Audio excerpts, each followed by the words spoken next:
Hey, I'm Beth. And I'm Jamal, and today we're talking about balancing your individual ambition with building a marriage and sustaining a healthy relationship.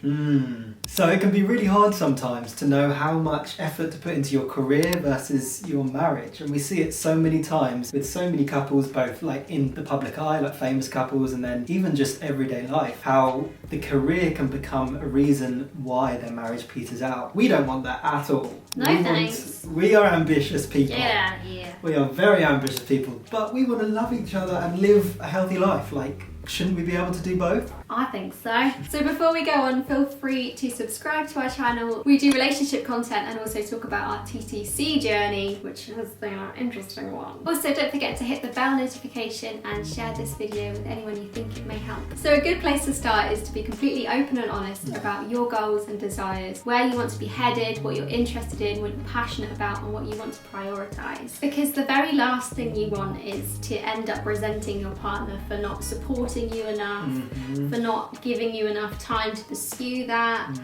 when they may not even know that that was a desire in the first place. So in our personal experience, we've both been really open from the start about our personal ambitions. Beth is an actress. She's been doing really, really well for the last 10 years. Incredible. I am pursuing music. I'm a musician, producer and composer. He's incredible. Be your partner's biggest fan. That's another Listen tip. to his music.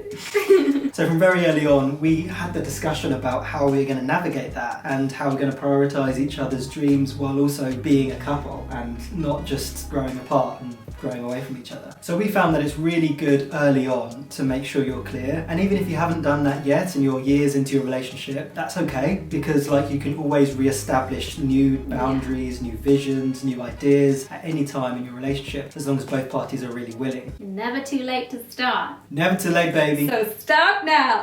Which leads us on to our next point, which is to be structured and organised. It is so much easier to navigate a relationship when you know when you're going to spend time together and when you're working on your own individual things, because that could be a source of arguments, and that's probably been like our number one sort of argument point. Is like, are we spending time together? Are we working? I think particularly because we do a lot of projects together, so like the time that we spend dating can also technically be the time that we spend working.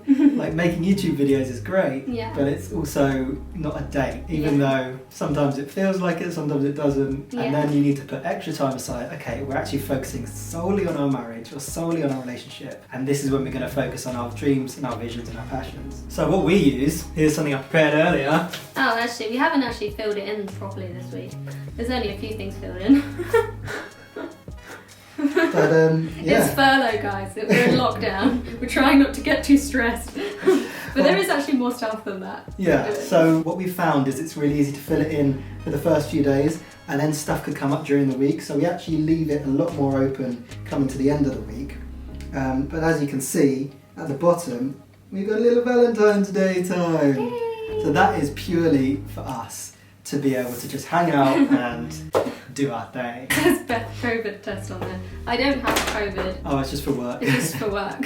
It's also really important to talk about how you're going to manage your resources, and this can be such a sore point, especially when it comes to finances, because when you get some money in or you've put savings aside as a couple, sometimes you're going to have to choose where those resources go, and that, you know, that can be really hard and really humbling to make that decision. It's a really good opportunity for you to exercise humility and sacrifice, to recognise the priority of where you are at the moment, whose projects are gaining more momentum at the time, where would it be most beneficial for you to place money into. It takes a lot of objective perspective, so a lot of setting aside your own personal goals and ambitions for what is actually the wisest thing to do as a couple. Yeah. Because, you know, when you're married and when you get into a relationship, you're no longer just you. You no longer are just about pursuing your own thing. You have to actually talk and work together to see what is the best use of your resources as a couple. Yeah. Like for us, we've plunged money into Beth's acting career in terms of training and headshots and like traveling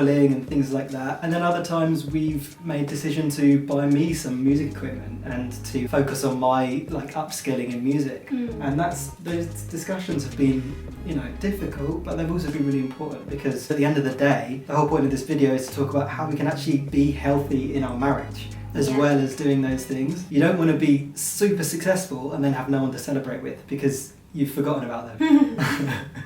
And part of that is trusting that the other person wants the best for the marriage as well as themselves. A really good way of strengthening your marriage is just exercising interest in the other person's passions, taking time to actually understand what they do, talking to them about your day, talking to them about their day, looking them in the eyes and not just being like vacant whilst they babble on. Just tone down. Yeah.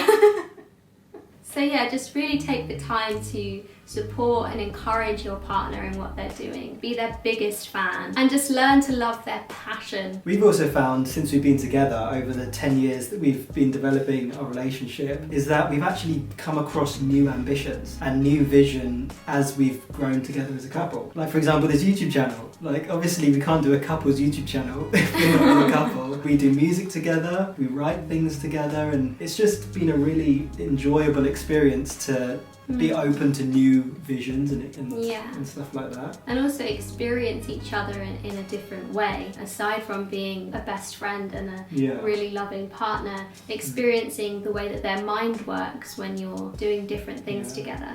It's really just, it's a cool way of getting to know the other person. And at the end of the day, we never would have found these opportunities if we were so focused on our individual things. So like, be open and open your eyes to the possibility. Open your mind. Expand your mind.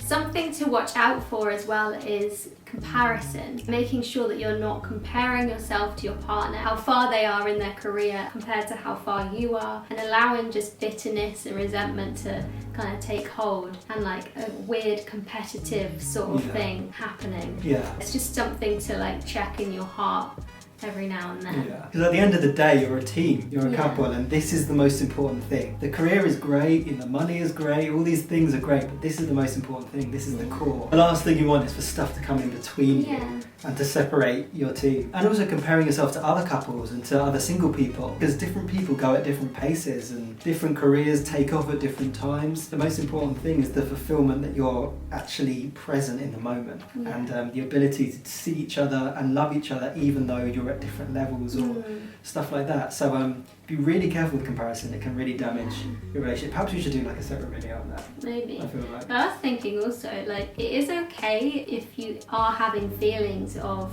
like jealousy or comparison. It's just what you do with those feelings in the relationship. If you are feeling those things, don't just try and hide them away and be like, oh, I know I shouldn't be feeling them, but I am anyway. Yeah. Be open about that. As hard as those conversations can be open about it with your partner, and they can like help you through that as well, and you can work through it together. Cool, well make sure you let us know what you're thinking in the comments down below. We want to hear if you have any other tips for balancing ambition with marriage, or if you want to open up any other questions, drop it in the comments down below. Also give this video a massive thumbs up and share it with a friend who you think it might be useful for. Subscribe to our channel and click the bell notifications. Bing, bing, bing! And we'll see you next time On Beth and Jamal. So cringy.